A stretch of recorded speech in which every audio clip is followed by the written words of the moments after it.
kalian tengok dulu foto orang ini yang lagi rame-rame ini. Ini di IKN ini, IKN ya. Coba fokus dulu dengan bapak-bapak yang pakai jas putih. Yo.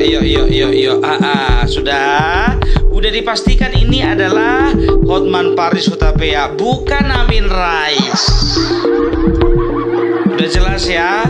Jadi bisa dipastikan ini Hotman Paris Hutapea. Karena apa? Karena dia berkunjungnya di jam-jam kunjungan antara jam 9 sampai jam 5 sore. Bukan kayak Amin Rais.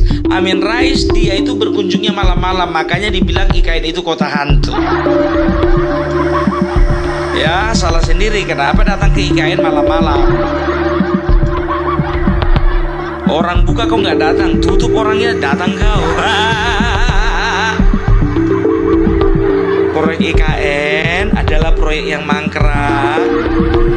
Sudah bisa dipastikan bahwa IKN akan menjadi kota hantu, City of Ghost. Tidak ada lagi orang, tidak ada lagi yang pengunjung, tidak ada lagi investor. Gedung-gedung semuanya sudah menjadi semak belukar. Udah datangnya malam lewat pintu belakang. Kalau masuk dari depan, jangan dari belakang, Pak Amin. City of Ghost. Padahal gak ada itu dibikin di tulisan besar-besar kayak Hollywood gitu kan. Gak ada tulisan City of Ghost gitu, gak ada. Makanya aku bilang dari mana kawan ini, entah salah tempatnya kau.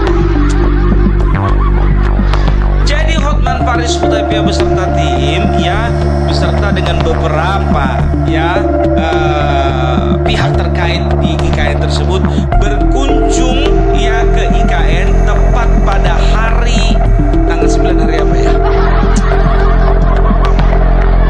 Aku karena nggak pernah gajian ini lagi makanya lupa aku tanggal.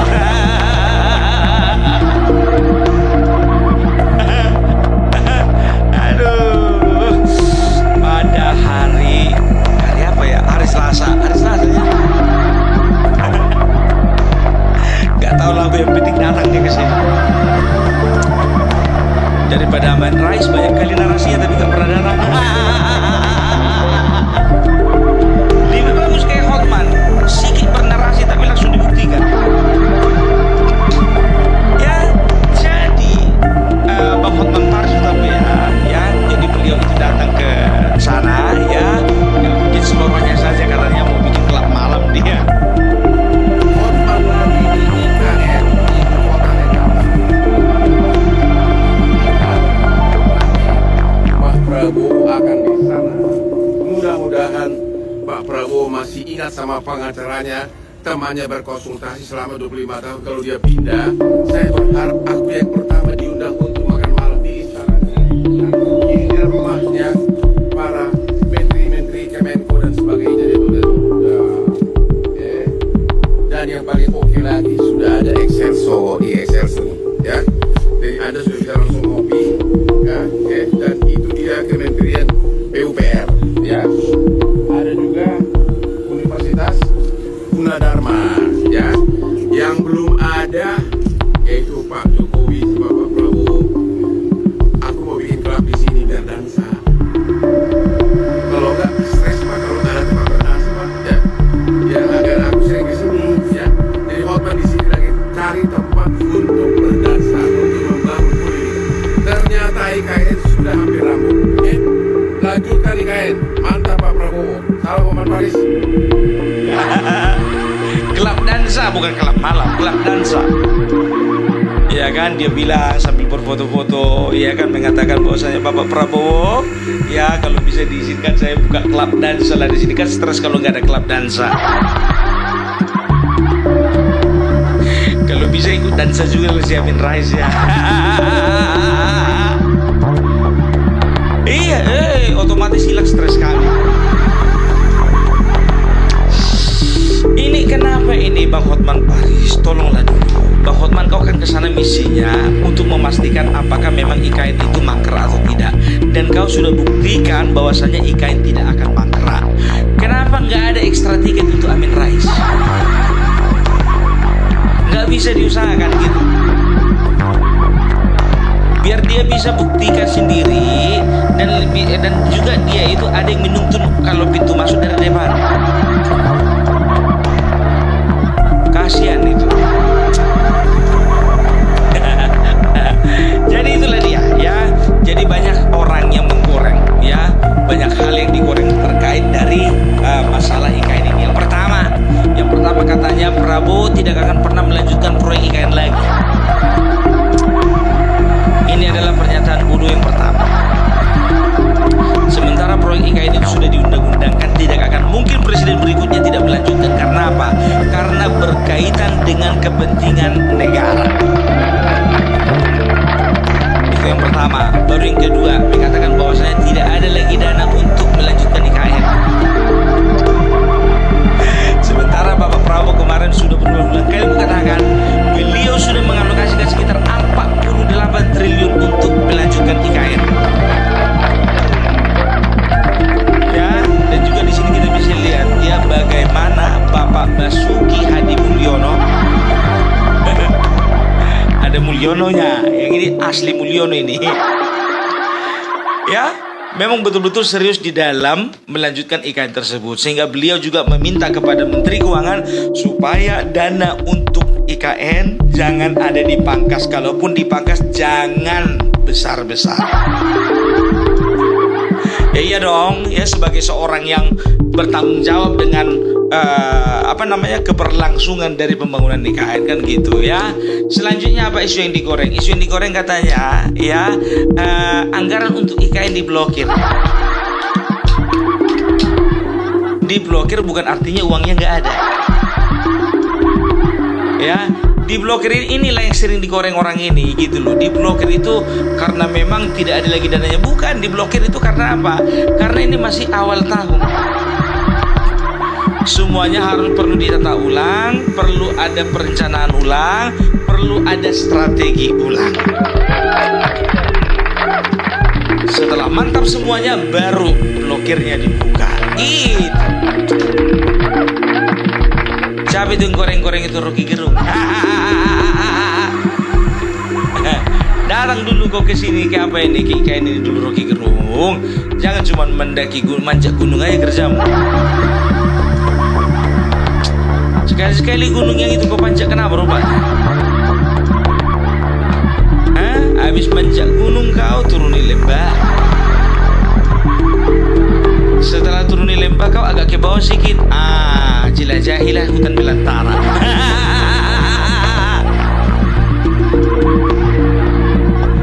Jadi sebetulnya si Rocky Gerung ini, ya kan, hidupnya penuh pencitraan. Karena apa? Dia nggak pernah melihat gunung yang sesungguhnya dan hutan belantara yang sesungguhnya. Makanya agak error dia. Ya, jadi ya kembali lagi, jangan kita ngomongin hutan belantara dulu. Jadi inilah yang digoreng orang itu ya, masalah pemblokiran dana ya. Setelah itu apa dikatakan lagi? Tidak ada lagi negara yang mau menginvestasi. Padahal sementara jangankan investasi, Jepang baru-baru ini ya menghibahkan 2 kapal patrolinya. Kalian tahu arti menghibahkan? Menghibahkan itu artinya memberikan dengan sukarela untuk dipakai. Kan begitu. Nah, sedangkan untuk yang sukarela aja Jepang itu mau ya memberikan kepada Indonesia, apalagi yang menghasilkan cuan. Iya kan? Itu dia. Ya, dikatakan lagi apa? Tidak ada lagi orang yang berkunjung ke IKN. Ya kemarin tanggal 5 itu ngapain berkunjung ke IKN? Lagi maintenance. Di botol itu tutup, nggak ada lagi orang kan? Orang lagi maintenance. Orang dibunyikan dibuka kembali tanggal 7 Februari 2024. 2025. Ya gitu. Ya jadi memang banyak kali apa orang ini, ya kan? Cemana mau dibilang lagi ya, IKN lagi dikorek-korek. Soalnya pagar laut udah mau selesai. Isu pagar laut udah nggak mempan. Oh, yang terkini adalah isu IKN. Wah, ternyata Bang Hotman Paris datang langsung. Ya, dan juga tahu nggak kalian, banyak kali konten kreator yang udah bikin konten itu di IKN. Hotman Paris Hutapea tidak bisa disangkal, dia adalah salah satu manusia cerdas yang ada di bangsa ini. Jadi hanya orang-orang cerdaslah yang melihat bahwasanya IKN itu akan berlangsung dan tidak akan mangkrak. Ya, selain Hotman Paris Hutapea dan juga orang-orang pemerintahan, termasuk juga Bung Parvela, dan termasuk juga 58% orang yang memilih kemarin Prabowo Gibran juga beranggapan bahwasanya IKN itu tidak akan mungkin mangkrak. Itulah orang-orang yang cerdas. Nah, orang-orang yang tidak cerdas, kalau tidak cerdas sudah tahu laki lawannya cerdas kan. Mereka melihat IKN itu sebagai kota hantu, mangkrak sana mangkrak sini. Ya, becek. Bayangkan kalian, perkara becek pun dibilang katanya nggak akan ada keberlanjutan IKN. Beceknya cuman namanya juga alam kan. Amin Rais. Kemarin setelah kota hantu itu bikin apa lagi dia? Bikin konten lagi dia. Apa dibilangnya? Ini akan menjadi kuburan sejarah terakhir. Bayangkan, menjadi kuburan sejarah terakhir. Kata apa? Ku bilang sama kau dulu Bapak, iya kan? Makanya ku bilang, tolong dulu untuk anak-anaknya atau cucunya, tolong simbahnya kalau misalnya mau bikin konten itu, tolong diarahkan dan dibimbing. Berikan sumber-sumber yang akurat, bukan aurat. Tolong itu juga matanya itu didoakan gitu loh, jangan nengok hantu. Biar dia itu menengok bangunan yang sesungguhnya ngono dulu. Diruqyah dulu, diruqyah. Orang kita sedang melihat bagaimana pembangunan ya. Hotman sendiri mengatakan di situ ditunjuknya satu-satu. Di sana Istana Negara. Aku berharap nanti Bapak Prabowo setelah pindah, aku duluan yang diajak makan malam bersama. Wajar. Itu adalah pengacaranya Bapak Prabowo. Nah, Amin Rais. Kau perhatikan dari kemarin berapa kali dia menjilat Bapak Prabowo, nggak mempan. Makanya sebetulnya kawan ini ya dendam kali sama Prabowo. Karena apa? Kemarin waktu Bapak Prabowo jadi presiden dan sebelum dilantik, disalamnya lini Bapak Prabowo. Bapak Prabowo masuk aja, dia tinggal di luar. Waktu pelantikan Bapak Prabowo, karena dia itu mantan ketua MPR, diundanglah dia, merasa dia undangan spesial. Datanglah dia, rupanya satu pun gak ada yang negor, gak ada yang mau beramah-tamah sama dia. Mau mikir orang kan, ngapain didekat-dekati sampah. Banyak videonya beredar itu, gak ada yang mau negor. Apa yang dikatakannya sampah, apa yang dipikirkannya sampah, apa yang diucapkannya di media sosial semuanya sampah. Jadi orang jaga-jaga, mana ada orang mau dekat-dekat sama sampah. Iya kan? Setelah itu Partai Umat mengatakan bahwasanya kami mendukung Prabowo walaupun kami tidak setuju Gibran.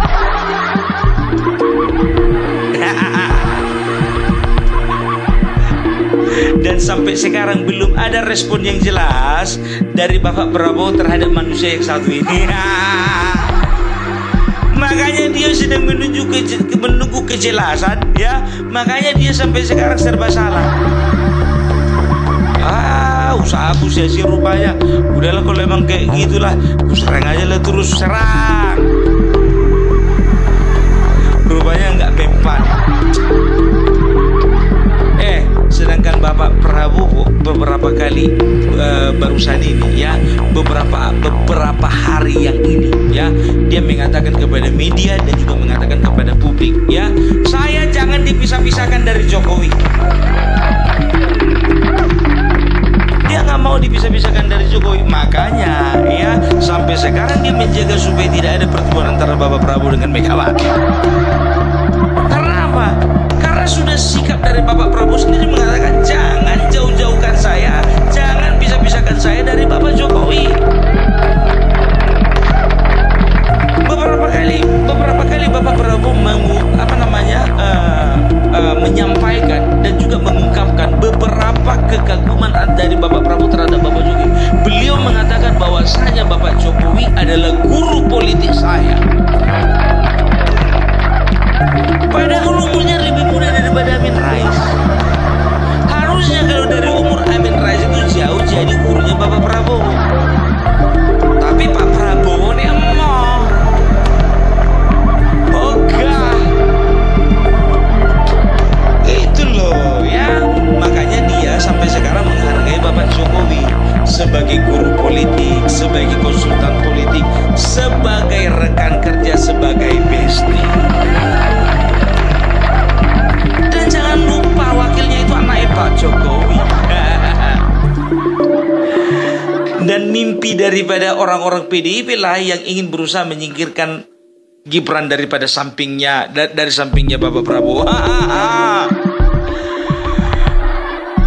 Keakehan mimpi gue. Ya, coba perhatikan sampai sekarang kan sudah kita buktikan kan, sampai sekarang mereka dari kemarin mencuap-cuap mengatakan kita akan bertemu dengan Bapak Prabowo. Kami akan bertemu dengan Prabowo dalam waktu dekat. Kita akan melakukan sinergi dengan pemerintah. Saat ini PDIP menyatakan sikap bahwa PDIP adalah mitra strategis dari pemerintahan Bapak Prabowo, sehingga PDIP tidak akan bersikap seperti kepada Demokrat pada waktu itu. Semua dipuja-puji Bapak Prabowo. Bapak Prabowo nggak mempan. Ingat ini lebih bagus ya, lebih baik teguran dari seorang sahabat daripada pujian daripada seorang musuh. Bapak Jokowi itu berapa kali tegur Bapak Prabowo? Udah, nggak usah. Yang namanya PDIP itu nggak usah masuk. Kalau masuk kabinet itu bakalan banyak maunya.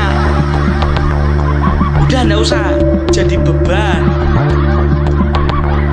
Ujung-ujungnya apa? Ya mereka itu PD kemarin mengatakan bahwasanya Prabowo akan lebih memilih mendengarkan mereka. Rupanya enggak. Kasihan deh loh. Itu dia. Ya. Jadi apapun ceritanya, Bapak Prabowo jangan dipisahkan dari Bapak Jokowi. Karena apa? Mereka bersahabat. Itu dia. Lain loh gini ya. Aku seringkali menemukan case ya, ketika ini ada dua orang bersahabat ya. Ini dua orang bersahabat dan ini dua orang bermusuhan. Ingat, dua orang bersahabat, dua orang bermusuhan. Kalau dua orang bersahabat ini ya, ini biasanya oleh karena hal kecil ya, ini bakalan bisa memisahkan mereka. Bahkan sampai matinya pun mereka nggak bakalan ketemu. Tapi dua orang musuh ya, ketika ada satu titik di mana mereka merasa cocok, mereka merasa bahwasanya permusuhan ini harus diakhiri, mereka merasa bahwa mereka bisa jadi seorang sahabat, sampai matinya mereka akan tetap bersahabat. Sering kali orang yang dulu yang musuh, dia malah orang yang peduli dengan kita, menolong kita, dia yang bantu kita di masa-masa sulit kita. Sering seperti itu. Bahkan teman-teman yang dulunya kita anggap teman, ya ketika kita sedang susah, mereka meninggalkan kita kan. Hei, mau Parmela, curhat kau ya. Betul, aku sedang curhat. Makanya aku bilang, itu pun juga terjadi dalam hidupku. Orang yang kuanggap musuh dan mereka menganggap aku musuh, di ujung-ujungnya malah mereka yang membantu kehidupan. Serius, ya nggak perlu kuceritakan siapa orang, ya kan? Kuceritakan pun nggak tahu kalian. Itu dia ya. Jadi kalau jadi sudah bisa dikatakan ya, kalau Bung Parpela nggak ada uang untuk beli tiket pergi KKN untuk membuktikan. Tapi terima kasih, thank you very much. Mau lihat di gudang, motor sun sangat nuhun ya kepada Bapak Hotman Paris Hutapea ya, yang sudah menyempatkan waktu datang langsung ke IKN. Ya, sehingga informasi-informasi menyesatkan yang disesatkan oleh Amin Rais, disesatkan Rocky Gerung, disesatkan oleh Faisal Asgaf, disesatkan siapapun juga orangnya itu bisa tertangkal Ya, oleh karena informasi dari bapak-bapak yang ada di sana, termasuk Bapak Hotman Paris Hutapea. Itu dong ya. Apa sih nggak dibikin Rocky Gerung berita? Namanya juga YouTuber. Setiap hari harus update 2 berita, tapi beritanya selalu berita-berita yang kontra dengan pemerintah. Tapi laku keras juga. Laku keras juga, banyak pula yang nonton. Kan loak gitu. Tapi itulah dia ya. Jadi kalau dikatakan masalah mangkrak, tidak akan mangkrak ya. Kepala Otorita Bapak Basuki Hadi Mulyono juga katakan bahwasanya dana tersedia ya. Dan juga kemarin tanggal 3 Februari Bapak Prabowo langsung sudah turun ke IKN.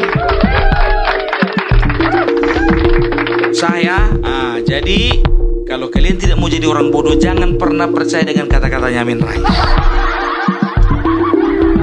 Biasa itu kata-kata orang yang mau menuju ajal kayak gitu, suka ngelindur gitu. Oke? Ya, itu dulu dari Bung Parpelak. Salam Parpelak, salam NKRI, NKRI harga mati.